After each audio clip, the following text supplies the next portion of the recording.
Pada bab pertama ini, Az-Zarnuji membahas tentang kewajiban menuntut ilmu. Az-Zarnuji meletakkan kesadaran bahwa talabul ilmi merupakan sebuah kewajiban yang diperintahkan oleh Allah dan Rasul-Nya. Dalam hal ini beliau mengungkapkan sebuah hadis, qala Rasulullah sallallahu alaihi wasallam, talabul ilmi fariidatun ala kulli muslimin wa muslimatin. Rasulullah sallallahu alaihi wasallam bersabda, talabul ilmi fariidatun, menuntut ilmu adalah sebuah kewajiban ala kulli muslimin wa muslimatin, atas masing-masing orang muslim dan muslimat.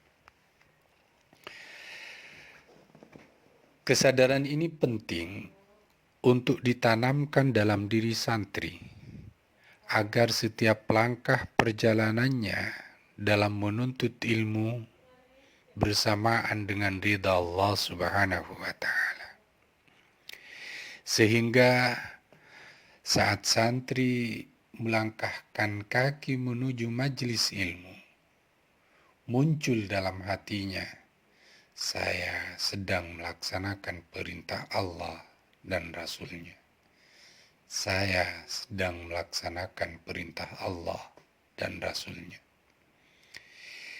Ketika kesadaran ini muncul dalam diri santri, maka setiap jejak kaki saat dia melangkah menuju majelis ilmu menjadi jejak kaki yang diridhai oleh Allah Subhanahu wa Ta'ala. Lalu bagaimana kewajiban menuntut ilmu tersebut harus dijalankan oleh santri? Az-Zarnuji mengungkapkan, i'lam bi'annahu la yuftaradu ala kulli muslimin wa muslimatin talabu kulli ilmin bal yuftaradu alaihi talabul ilmil hali kama yuqal afdalul ilmi ilmul hal wa afdalul amali hifdzul hal. Perlu diketahui bahwa kewajiban menuntut ilmu bagi seorang muslim atau muslimat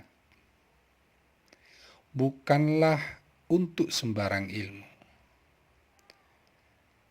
Bahkan kewajiban tersebut hanya terbatas pada ilmu hal saja. Sebagaimana dikatakan, ilmu yang paling utama adalah ilmu hal, dan perbuatan yang paling utama adalah menjaga al-hal dalam tanda petik. Apa yang dimaksud dengan ilmu hal tersebut? Ilmu hal adalah ilmu yang paling dibutuhkan oleh seorang muslim dalam melaksanakan kewajibannya, baik sebagai hamba Allah maupun sebagai khalifatullah. Seorang hamba mempunyai kewajiban untuk beribadah kepada Allah Subhanahu wa Ta'ala, dan kewajiban tersebut tidak akan terlaksana jika tidak mengetahui tata cara atau syarat rukun dari ibadah tersebut. Maka belajar tentang syarat rukun ibadah tersebut hukumnya wajib. Hal ini sebagaimana diungkapkan oleh Az-Zarnuji, wa yuftaradu 'alal muslimi talabu ilmi ma yaqa'u fi halihi fi ayyi halin kana. Saya ulangi, wa yuftaradu 'alal muslimi talabul ilmi ma yaqa'u fi halihi fi ayyi halin kana. فإنه لا بد له من الصلاة فيفترض عليه علم ما يقع له في صلاته بقدر ما يؤدي به فرض الصلاة. ويفترض على المسلم, diwajibkan atas seorang muslim,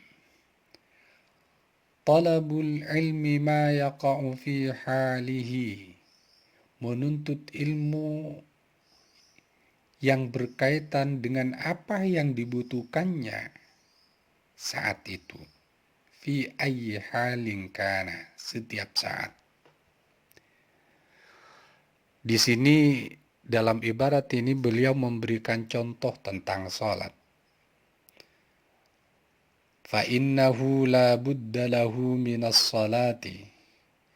Oleh karena setiap seorang muslim wajib melaksanakan salat. Fa yuftaradu alaihi ilmu ma yaqa'u lahu fi salatihi biqadri ma yuaddi bihi fardhas salat. Maka oleh karena setiap orang Islam diwajibkan melaksanakan salat, maka wajib pula lah mempelajari dan mengetahui hal-hal yang berkaitan dengan salat, yakni rukun-rukun dan syarat sahnya salat, agar kewajiban salat tersebut dapat dilaksanakan dengan sempurna. Demikian juga dengan ibadah yang lain. Beliau mengungkapkan wa yajibu alaihi ilmu ma yaqa'u lahu biqadri ma yuaddi bihil wajibi lianna ma yatawassalu bihi ila iqamatil fardi yakunu fardan wa ma yatawassalu bihi ila iqamatil wajibi yakunu wajiban wa kadzalika fis shaum waz zakat in kana lahu malun wal haji in wajaba alaihi wa kadza fil buyu'i in kana yattajiru.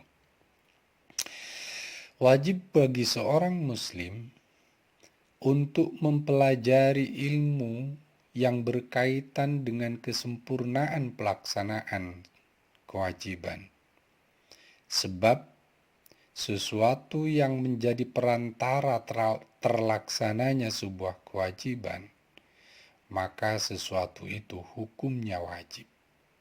Seperti kewajiban puasa atau zakat jika mempunyai harta yang wajib dizakati. Demikian juga haji jika dia mampu. Demikian juga wajib mengetahui hal-hal yang berkaitan dengan muamalah, seperti tentang jual beli jika dia berprofesi sebagai seorang pedagang. Secara implisit, Az-Zarnuji memberikan isyarat betapa pentingnya arti sebuah profesionalitas. Seseorang dituntut mempunyai kompetensi yang memadai terkait dengan profesi yang diembannya, apapun profesinya. Apakah dia seorang dokter, petani, hakim, bahkan seorang guru. Lebih-lebih di era globalisasi seperti sekarang ini. Akhir-akhir ini ada satu fenomena yang menarik untuk kita cermati. Seperti yang banyak kita lihat di media sosial, banyak bermunculan artis yang beralih profesi sebagai dai. Padahal jika kita perhatikan, pemahamannya terhadap agama sungguh jauh dari memadai. Sehingga banyak bacaan Al-Qur'annya yang sangat memprihatinkan, apalagi dalam pemahamannya.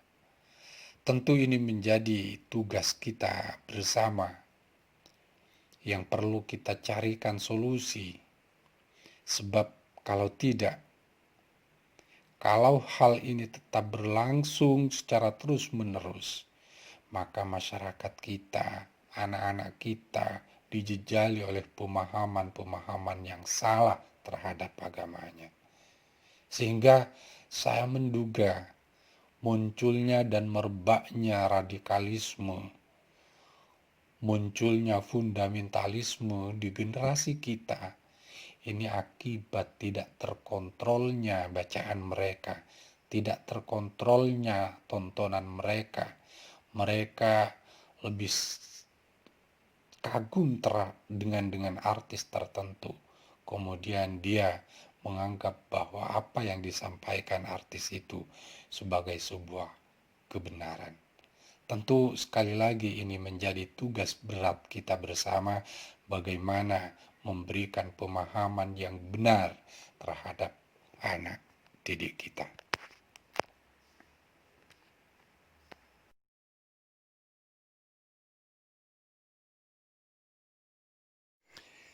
Selanjutnya, Syekh Az-Zarnuji menjelaskan tentang keutamaan ilmu pengetahuan.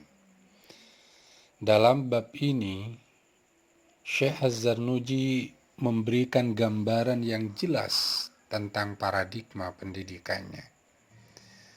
Ada beberapa ungkapan beliau terkait dengan paradigma beliau tentang ilmu pengetahuan. Berikut ungkapan beliau. Wa syaraful ilmi la yakhfa ala ahadin idh huwa mukhtassun bil insaniyah. Tidak ada seorang pun yang meragukan tentang keutamaan ilmu pengetahuan, karena ilmu pengetahuan menjadi kekhususan yang hanya dimiliki oleh manusia. Lianna jami'al khisali siwal ilmi yashtariku fiha al-insanu wasairul hayawanat. Sesungguhnya dalam banyak hal, kecuali ilmu, antara manusia dan binatang memiliki persamaan. Mungkin kita sering mendengar ungkapan al-insan hayawanun natik. Manusia adalah hewan yang berpikir. Ungkapan ini memberikan gambaran bahwa sebenarnya yang membedakan antara manusia dengan binatang terletak pada akal atau ilmu pengetahuannya. Secara fisik misalnya, fungsi faal tubuh manusia dan binatang sama atau nyaris sama, terutama pada hewan vertebrata. Mata yang dimiliki oleh manusia memiliki fungsi yang sama dengan mata yang dimiliki oleh hewan, yaitu untuk melihat. Gigi yang kita miliki memiliki fungsi yang sama dengan gigi hewan, untuk mengunyah. Secara psikis pun demikian. Manusia mempunyai kesamaan insting dengan binatang. Misalnya, manusia mempunyai insting untuk bertahan hidup. Hewan pun sama. Manusia mempunyai insting berkembang biak. Hewan pun juga punya. Tentu, beda penggunaan insting tersebut antara manusia dan binatang, karena akallah yang menyebabkan perbedaan tersebut. Jadi, sekali lagi, karena akal dan ilmulah yang membedakan antara manusia dan binatang. Selanjutnya, Syekh Az-Zarnuji mengungkapkan bahwa ilmu pengetahuan mengantarkan manusia pada derajat tertinggi di atas derajat seluruh makhluk, bahkan di atas derajat para malaikat. Sebagaimana ungkapan Az-Zarnuji, وَبِهِ أَظْهَرَ اللَّهُ تَعَالَى فَضْلَ آدَمَ عَلَيْهِ الصَّلَاةُ وَالسَّلَامُ عَلَى الْمَلَائِكَةِ وَأَمَرَهُمْ بِالسُّجُودِ لَهُ. Dan dengan ilmu pengetahuan, Allah Subhanahu wa Ta'ala meninggikan derajat Nabi Adam alaihi salam di atas derajat para malaikat. Beliau mengungkapkan, wa innama syaraful ilmi likaunihi wasilatan ila taqwa allati yastahiqqu bihal karamata inda Allah ta'ala was-sa'adatal abadiyyata kama. Ilmu sangatlah penting karena ilmu pengetahuan merupakan perantara atau sarana untuk bertakwa. Dan takwa inilah yang menjadikan manusia menerima kedudukan terhormat di sisi Allah Subhanahu wa Ta'ala dan mendapatkan keuntungan yang abadi. Di sini jelas Az-Zarnuji meletakkan pondasi pemikiran pendidikannya dengan corak idealistik. Dalam tradisi filsafat, aliran idealisme bertolak belakang dengan aliran materialisme. Menurut aliran idealisme, hakikat sesuatu bukan pada bentuk materialnya, akan tetapi hakikat sesuatu berada di balik materi. Dalam konteks ini, kehidupan yang hakiki adalah kehidupan akhirat, bukan kehidupan yang kita jejakkan di dunia ini. Oleh karena itu, ilmu pengetahuan akan mengantarkan manusia pada kehidupan yang hakiki, yaitu akhirat.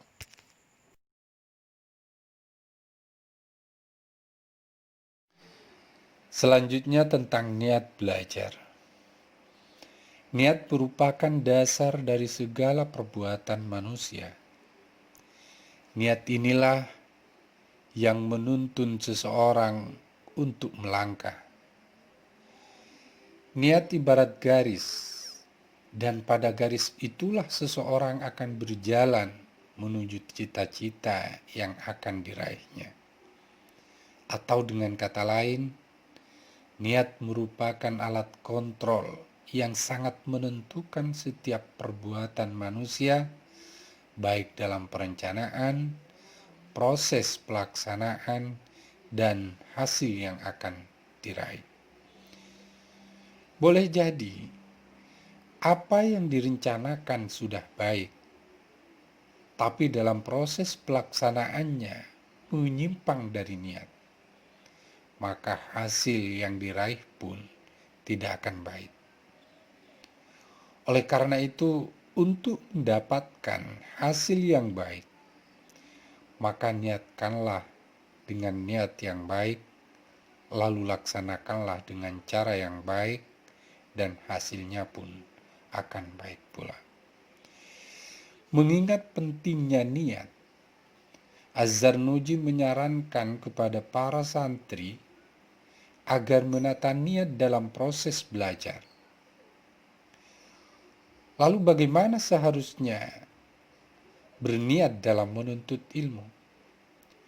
beliau mengungkapkan wa yanbaghi ayyan wiyal muta'allimu bi talabil ilmi ridallahi ta'ala wad daral akhirah wa izalatal jahli an nafsihi wa an sairil juhal wa ihya'ad dini wa ibqa'al islam fa inna baqa'al islam bil ilmi.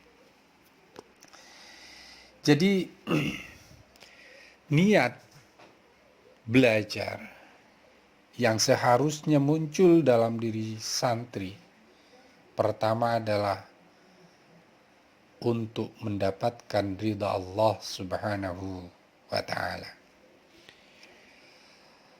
Di sini Az-Zarnuji menegaskan konsistensi pemikirannya tentang pendidikan.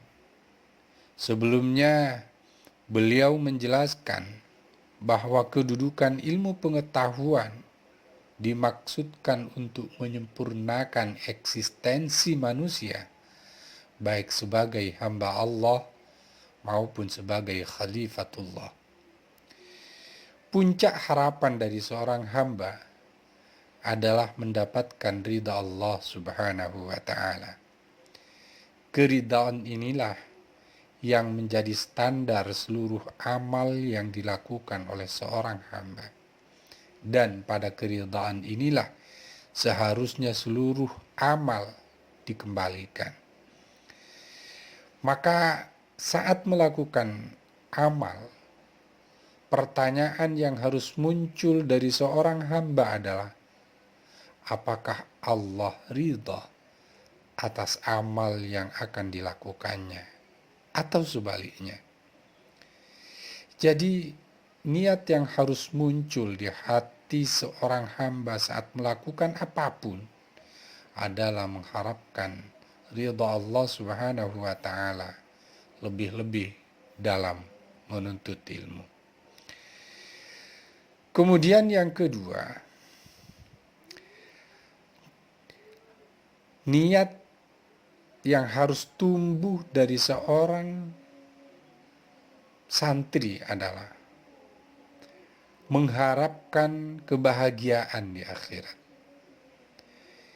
Niat ini memberikan arah bahwa kehidupan yang hakiki adalah kehidupan akhirat. Sedangkan kehidupan dunia adalah kehidupan yang semu. Maka selayaknya bagi santri hendaklah menanamkan niat mencari ilmu untuk memperoleh kehidupan hakiki, yaitu kehidupan dan kebahagiaan di akhirat. Kemudian niat yang ketiga adalah menghilangkan kebodohan diri dan orang lain. Kebodohan mengantarkan seseorang pada kesengsaraan, baik kesengsaraan di dunia maupun kesengsaraan di akhirat. Maka selayaknya bagi santri menanamkan niat dalam mencari ilmu untuk menghilangkan kebodohan dirinya, juga kebodohan orang lain. Kemudian yang keempat, niat mencari ilmu adalah menghidupkan dan melestarikan ajaran agama Islam. Kelestarian dan kejayaan sebuah bangsa tergantung pada penguasaan ilmu pengetahuan. Seperti yang kita lihat saat ini, negara-negara maju ditandai dengan majunya ilmu pengetahuan dan teknologi yang dikuasainya. Islam pernah mengalami puncak kejayaannya karena penguasaannya terhadap ilmu pengetahuan dan teknologi, seperti yang dialami pada abad pertengahan. Maka untuk meraih kembali kejayaan Islam, tidak ada lain kecuali dengan ilmu pengetahuan. Oleh karena itu, niat inilah yang harus ditanamkan pada diri siswa atau pada diri santri.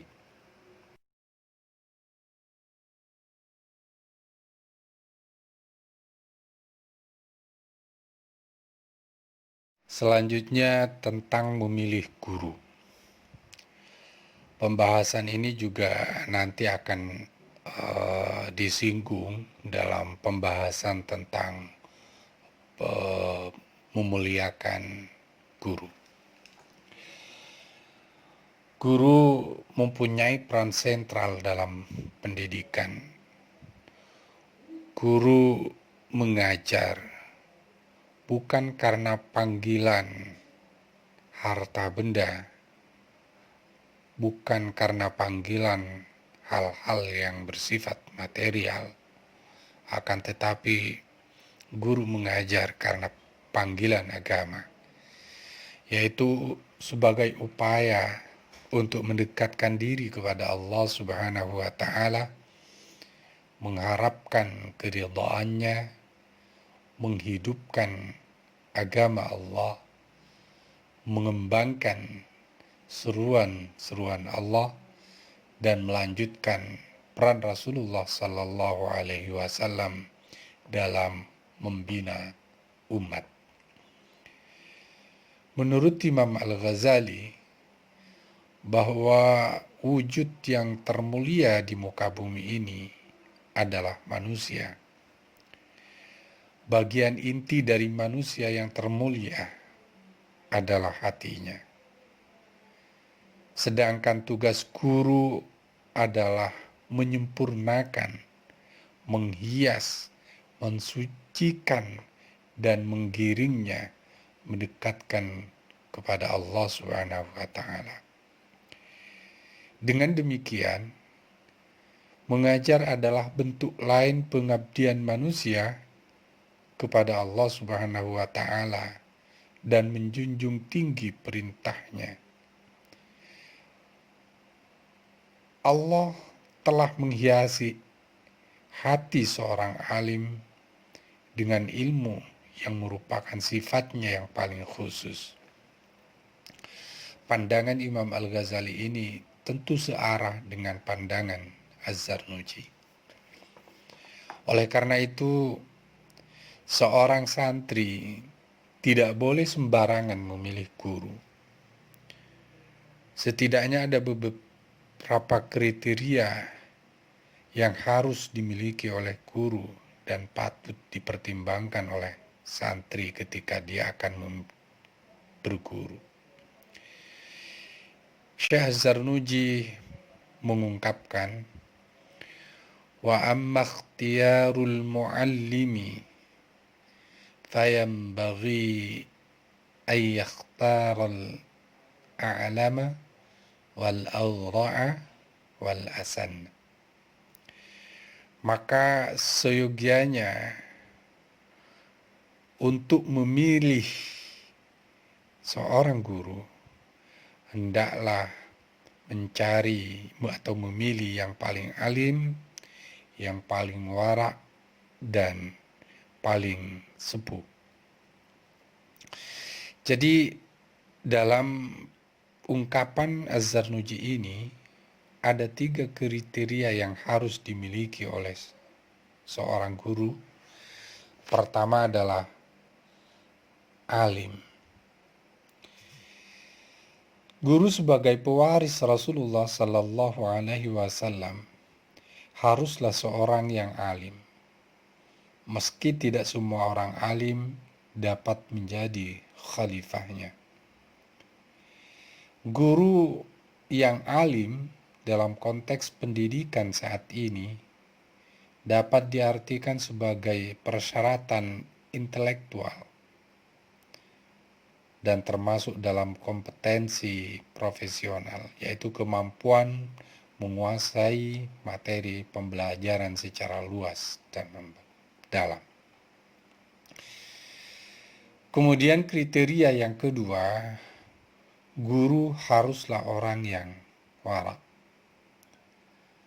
Warak adalah kemampuan diri untuk meninggalkan sesuatu yang haram dan sesuatu yang tidak jelas halalnya, atau kita sebut dengan syubhat. Guru yang wira'i senantiasa menjaga dirinya dan penuh kehati-hatian dalam setiap tindakannya. Mereka takut ketika bertindak yang tidak sesuai dengan syariat-syariat Islam. Wirai sangat terkait dengan kehidupan sosial masyarakat, dan dalam konteks teori pendidikan saat ini, wirai termasuk dalam kompetensi personal seorang guru. Kriteria yang ketiga adalah al-asan, yakni lebih sepuh. Dalam hal ini, Az-Zarnuji memang tidak memberikan penjelasan yang lebih spesifik. Akan tetapi kita bisa menganalisis dari apa yang dimaksudkan oleh Az-Zarnuji. Sepuh menandai adanya kedewasaan dan kematangan jiwa seseorang yang diperoleh dari pengalaman hidup yang panjang dan penuh dinamika. Sehingga dari pengalaman inilah tumbuh kearifan dan keteduhan jiwa. Kearifan inilah yang sangat dibutuhkan seorang guru dalam membimbing santrinya yang dengan latar belakang yang berbeda-beda. Ibarat orang yang sudah pernah melintasi sebuah perjalanan, tentu akan lebih mudah memberikan petunjuk pada orang lain untuk melakukan sebuah perjalanan.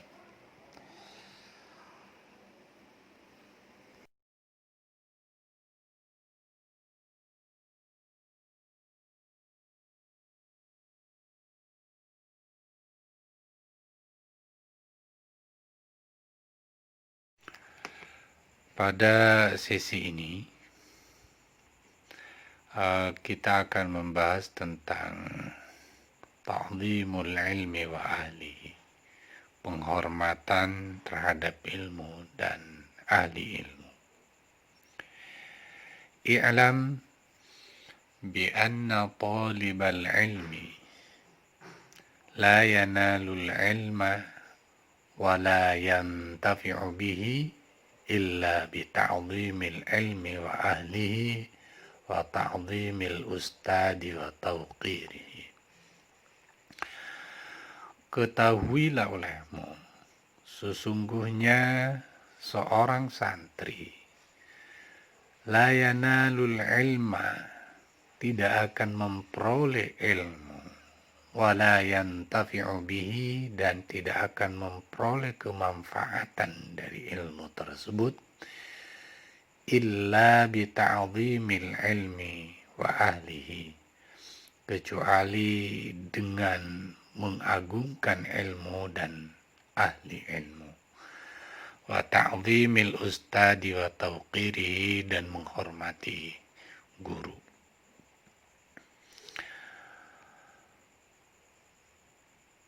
Wa qila ma wasala man wasala illa bil hurmati wa ma saqata man saqata illa bitarkil hurmati wat ta'zimi. Dan dikatakan ma wasala man wasala,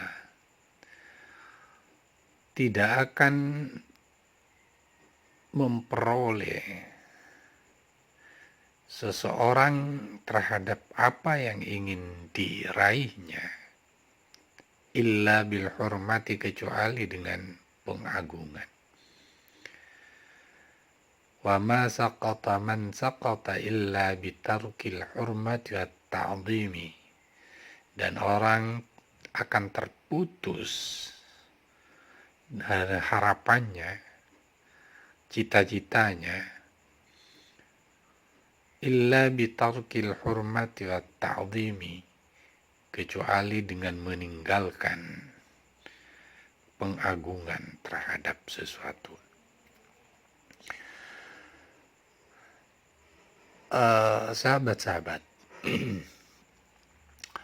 sesi kali ini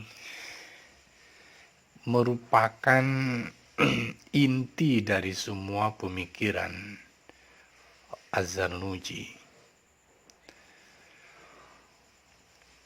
Beliau menempatkan etika belajar sebagai bagian integral atau bahkan sebagai ruh dari strategi dan metode belajar. Pada bab sebelumnya, Az-Zarnuji menjelaskan tentang kedudukan ilmu, bahwa ilmu itu adalah sesuatu yang mulia, yang karena ilmu itulah Adam mendapatkan kedudukan terhormat, dan karena itu pula lah malaikat diperintah bersujud kepada Adam. Ilmu merupakan salah satu sifat Allah Subhanahu wa Ta'ala, Al-Alim, atau dengan kata lain, ilmu adalah nur Allah, Al-Alim. Dan seseorang tidak akan mendapatkan limpahan cahaya tersebut kecuali dengan mengagungkannya. Sebagaimana dikatakan Az-Zarnuji tadi, i'lam bi anna talibal ilmi la yanalul ilma wa la yantafi'u bihi illa bi ta'zimil ilmi wa ahlihi wa ta'zimil ustadi wa tawqirihi. Saya ingin memberikan gambaran betapa pentingnya memposisikan ilmu di tempat terhormat jika ingin mendapatkan limpahan cahaya ilmu tersebut. Ilmu itu ibarat air. Air akan mengalir jika ditempatkan pada posisi yang tinggi. Sebaliknya, jangan mengharapkan mendapat aliran air jika kita menempatkan air di posisi yang rendah. Begitupun dengan ilmu. Kita tidak akan memperoleh limpahan cahaya ilmu jika kita menempatkan ilmu dalam posisi yang rendah. Jadi, limpahan cahaya keberkahan ilmu itu tidak semata-mata karena kedekatan secara fisik dengan seorang guru, ustadz, kiai, atau mursyid dengan meninggalkan penghormatan. Dalam sejarah, kita mengenal Abu Bakar, mengenal Abu Jahal, mengenal Bilal. Kita tahu siapa beliau dan bagaimana cara beliau memposisikan Kanjeng Nabi Muhammad sallallahu alaihi wasallam. Abu Jahal, beliau bukan hanya dekat secara fisik dengan Kanjeng Nabi, bahkan beliau adalah paman Kanjeng Nabi.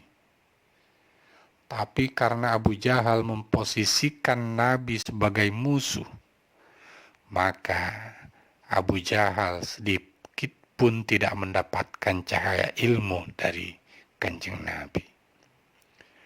Sebaliknya Bilal, beliau budak sahaya berkulit hitam yang dimerdekakan oleh Sayyidina Abu Bakar. Karena pengagungannya terhadap Kanjeng Nabi, maka Sayyidina Bilal termasuk salah satu sahabat Nabi yang dirindukan oleh sorga dan jejak sandalnya terdengar dari sorga. Di dunia pesantren, etika mencari ilmu dengan cara pengagungan terhadap guru ini sampai saat ini menjadi sesuatu yang sangat kental dan bahkan menjadi salah satu ciri khas dari pesantren. Akan tetapi sebaliknya, saat ini anak didik kita yang belajar di luar pendidikan pesantren, yang belajar di lembaga pendidikan luar pesantren, kondisi ini jarang kita lihat. Bahkan tidak jarang seorang siswa yang tawuran dengan gurunya ditempeleng, gurunya dibully dan semacamnya. Tentu ini menjadi tugas dari pendidikan, mengapa hal ini bisa terjadi. Tentu kita kembali kepada ruh pendidikan itu sendiri. Nampaknya etika belajar yang digagas oleh Imam Az-Zarnuji ini menjadi penting untuk kita terapkan di dunia pendidikan kita.